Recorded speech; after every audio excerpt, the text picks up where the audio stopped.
Maintains homeostasis. ये thirst and water balance यहाँ से होना है, क्योंकि हाइपोथैलेमस आपको पता है एडीएच वगैरह इसी ने बनाना है। एडिनो हाइपोफिसिस को कंट्रोल करना है, एंटी पिट्यूटरी को। न्यूरो हाइपोफिसिस के हार्मोन्स, पोस्टीरियर पिट्यूटरी के हार्मोन्स इसी ने बनाने हैं। ठीक है, फिर हंगर इसने कंट्रोल करनी है। एएनएस सिंपैथेटिक पैरासिम्पैथेटिक सिस्टम को कंट्रोल करना है। टेम्परेचर कंट्रोल करना है, एंड योर सेक्सुअल अर्जेस भी हाइपोथैलेमस से कंट्रोल होती है। फिर हाइपोथैलेमस के इनपुट्स हमने डिस्कस कर लिए वहां पे। हाइपोथैलेमस के अंदर ब्लड ब्रेन बैरियर नहीं होता, ठीक है, तो वहां पे ओवीएलटी भी वहीं पर होता है।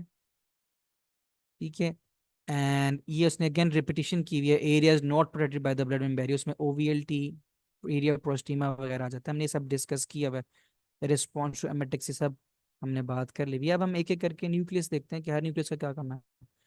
तो सबसे पहला न्यूक्लियस है लैटरल न्यूक्लियस। लैटरल न्यूक्लियस का काम है आपको भूख दिलवाना। तो आपको भूख लगती है, that is thanks to the hormone ghrelin. Ghrelin stimulates the this lateral nucleus. ठीक है, तो लैटरल न्यूक्लियस अगर डिस्ट्रॉय हो जाए, आपको भूख नहीं लगेगी, and you will die out of anorexia. ठीक है, तो लैटरल की injury will make you lean. Remember, lateral injury will make you lean, lateral will not make you lean, lateral injury will make you lean. ठीक है, तो ये फर्क। Then comes the ventromedial nucleus. Ventromedial nucleus का उलट काम है, ये आपको सेटाइटी का एहसास दिलाता है। सेटाइटी मतलब योर स्टमक फुलनेस के, भाई पेट भर गया।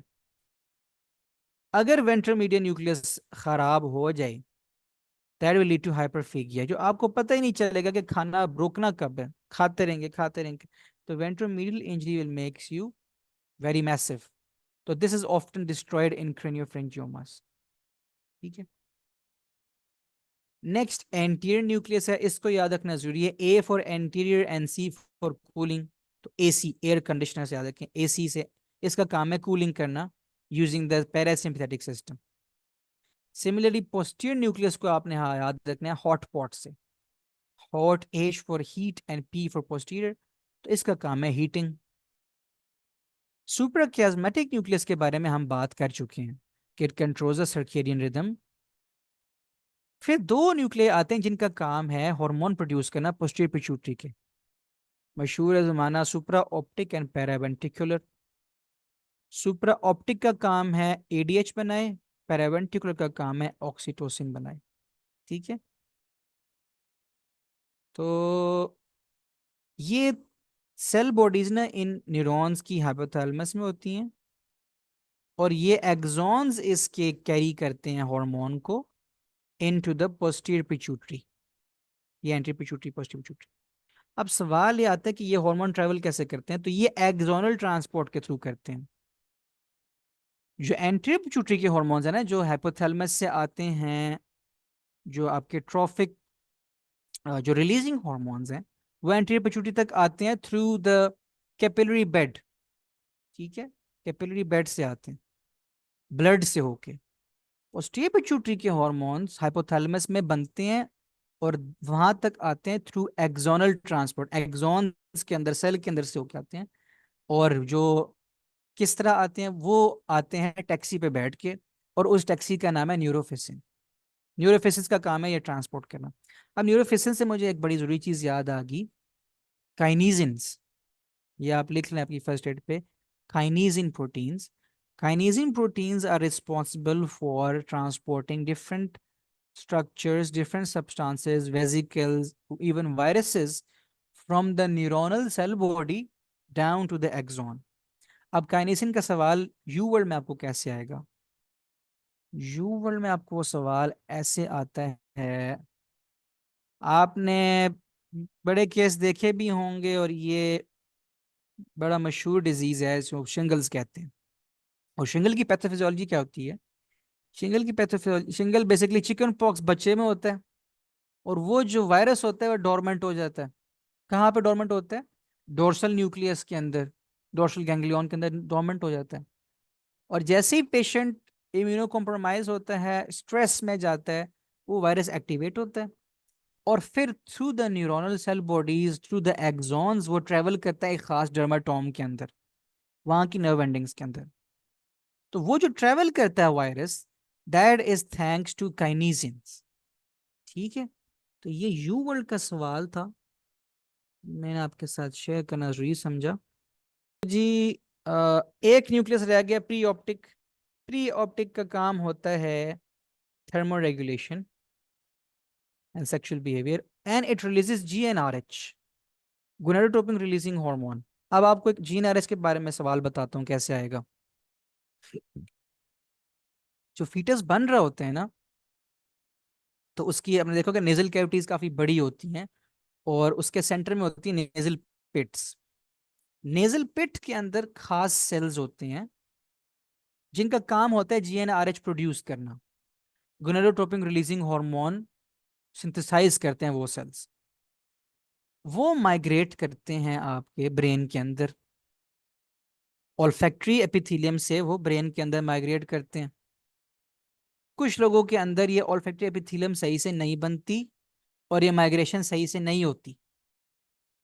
तो वो जब बड़े होते हैं तो पता लगता है कि यार ना तो ये सूंघ सकते हैं, ना तो इन्हें किसी की स्मेल आती है, और ना ही ये फर्टाइल हैं, क्योंकि उनको हाइपोगोनाडिज्म होता है। हाइपोगोनाडिज्म क्यों होता है? और इस हाइपोगोनाडिज्म को कहते हैं हाइपोगोनाडोट्रोपिक हाइपोगोनाडोडिज्म। क्योंकि कुछ टाइप्स और भी, जैसे हाइपर गोनाडोट्रोपिक हाइपोगोनाडिज्म भी होता है, ये आप पढ़ेंगे रिप्रोडक्टिव सिस्टम के अंदर। लेकिन फॉर नाउ, क्यों नहीं होता हाइपोगोनाडिज्म क्यों होता है? क्योंकि GnRH सेल ने माइग्रेट ही नहीं किया, वो है ही नहीं वहां पे। जब गोनाडोट्रोपिक रिलीजिंग हार्मोन ही नहीं है तो FSH LH का भी कोई नहीं है बनाने वाला, वो कैसे बनेंगे? FSH LH नहीं है तो जाहिर है फिर हाइपोगोनाडिज्म की वजह ही यही है, FSH LH ही नहीं है। तो इसको हम कहते हैं कॉलमैन सिंड्रोम। ठीक है, तो रिमेंबर कॉलमैन सिंड्रोम में दो बड़ी फाइंडिंग्स होंगी। एनोस्मिया, सूंघ नहीं सकते, कुछ भी नहीं सूंघ सकते। And second, hypogonadism. तो this is about Kallmann syndrome. तो यहाँ पे ये लिखा हुआ था इसलिए मैंने इसका जिक्र किया। ठीक है, failure of GnRH producing neurons to migrate from olfactory pit leads to Kallmann syndrome. ठीक है, तो ये सारी बातें होगी अबाउट हाइपोथैलेमस। अब हम चलते हैं थैलेमस। तो थैलेमस का फंक्शन क्या है? Major relay for all ascending sensory information except for olfaction. Olfaction छोड़ के सारी सारी की सारी इंफॉर्मेशन, क्योंकि ओल्फैक्शन की जो सेंसेशन है वो डायरेक्ट फ्रंटल कॉर्टेक्स में जाती है। ठीक है, वो नहीं प्रोसेस होती। तो इसके भी डिफरेंट न्यूक्लिया आए हैं, तो हम एक एक करके डिस्कस करते हैं। अब इसमें आपको थोड़ी सी हो सकता है कंफ्यूजन हो, क्योंकि इसमें कुछ ट्रैक्स का नाम लिखे हुए हैं, स्पाइनोथैलेमिक, DCML। मैं थोड़ा सा ब्रीफ कर देता हूँ, लेकिन ये बड़ी डिटेल में आगे डिस्कस हुए हुए हैं। तो for now, ventral posterolateral nucleus, VPL। VPL जो न्यूक्लियस है थैलेमस का, इसका क्या काम है? VPL का काम है ये सारी इंफॉर्मेशन पकड़ता है स्पाइनोथैलेमिक ट्रैक से और DCML से। वक्ती तौर पे ये जान लें कि स्पाइनोथैलेमिक ट्रैक का काम होता है पेन टेम्परेचर लेके जाना, उसकी सेंसेशन। और DCML का काम होता है फाइन टच, वाइब्रेशन और प्रोप्रियोसेप्शन की इंफॉर्मेशन लेके जाना। तो VPL ये सारी इंफॉर्मेशन रिसीव करता है बॉडी से। VPL का ये काम है।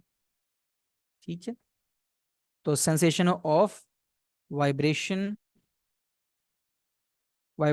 Pen, pressure, proprioception, light, touch, temperature, ये सारी सेंसेशन इन ट्रैक्सेस ने पकड़नी है और प्राइमरी सोमैटोसेंसरी कॉर्टेक्स को दे देनी है। ठीक है, जो कि पैरेटल लोब में है।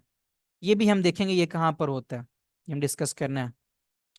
फिर आते हैं VPM।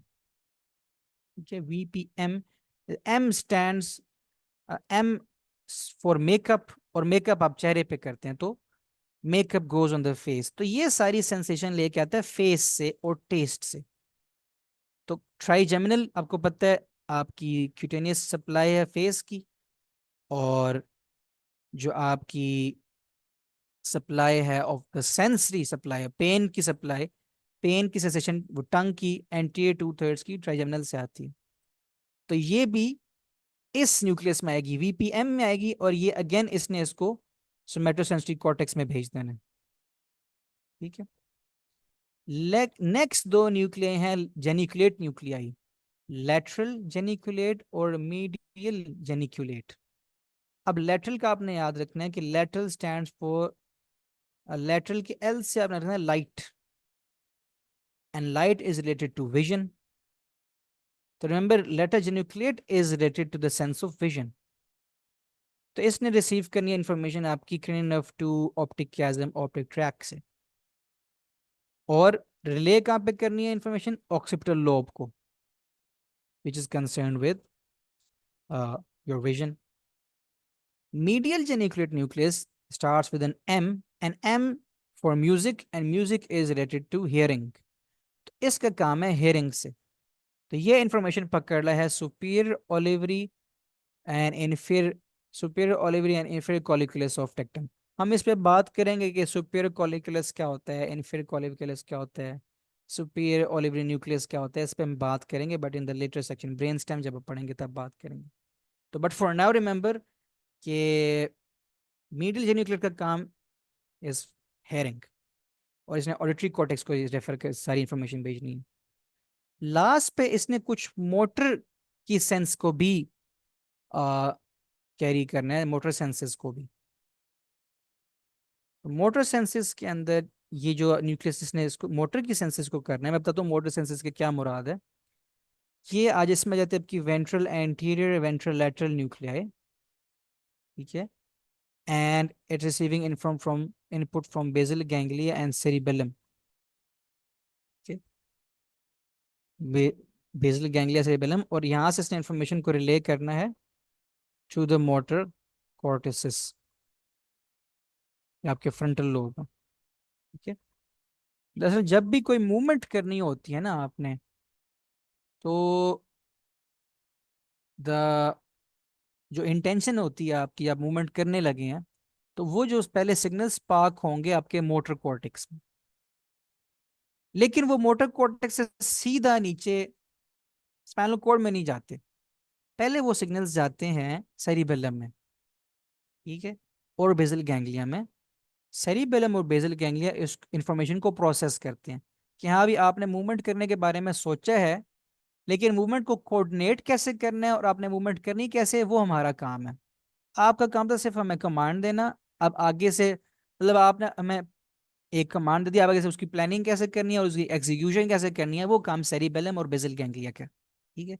तो सेरिबेलम वो इन्फॉर्मेशन लेके प्रोसेस करते हैं कि भाई हाँ, मैंने एक फॉर एग्जाम्पल क्रिकेट ही आप खेल रहे हैं, आपने शॉट खेलनी है, तो आप देखिए बॉल को आपने असेस कर लिया, आप मूव करने ही लगे हैं, लेकिन आपके मूव करने से भी पहले जो आपके ब्रेन ने थॉट्स पहले सेरिबेलम को बताएंगे कि भाई ऐसे, अब सेरिबेलम डिसाइड करके मैंने ऐसे मूव करना है। तो सेरिबेलम वो इन्फॉर्मेशन फिर वापस भेजता है किसको, सेरिबेलम भेजने के लिए वो इन्फॉर्मेशन वापस ब्रेन को भेजते हैं, लेकिन वो इन्फॉर्मेशन पहले थैलेमस में जाती है। थैलेमस उस इन्फॉर्मेशन को अगेन फिल्टर करके फिर ब्रेन को भेजता है, एंड देन ब्रेन से वो स्पाइनल कॉर्ड में आती है। तो ये साइकिल ऐसे चलता है। तो ये वाली वो मोटर इन्फॉर्मेशन है जो कि वापस सुपर फ्रंटल कॉर्टेक्स को जाती है ताकि वो प्रोसेस करे। तो वो थैलेमस के कौन से न्यूक्लियाई कंट्रोल कर रहे हैं, those are your ventral anterior and ventral lateral nucleus, ठीक है।